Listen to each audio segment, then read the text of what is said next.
नमस्कार दिव्यांग बांधवांनो.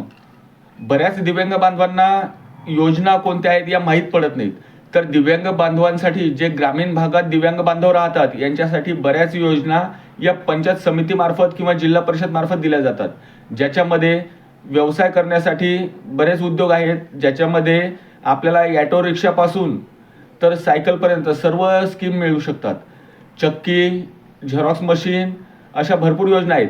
तर याच्यासाठी आपल्या पंचायत समितीत नक्की चौकशी करत राहा. बऱ्याच योजना येऊन जातात, आपल्यापर्यंत पोहोचत नाहीत. या योजनेचा लाभ जे अपंग नाहीत तेच लोक जास्त उचलतात व आपण दिव्यांग लोक या योजनेपासून वंचित राहतात. या योजनेसाठी नक्की कधी पण आपल्या तालुक्याच्या ठिकाणी आल्यावर पंचायत समितीत नक्की भेट द्यावी व काही योजना लागल्यास माझ्यासोबत जोडून जावं. माझ्या पेजला लाईक करावे, फॉलो करावे. मी योजना जशा येतील तशा योजना आपल्या दिव्यांग बांधवांसाठी पाठवत राहील. धन्यवाद दिव्यांग बांधवांनो, धन्यवाद मित्रांनो.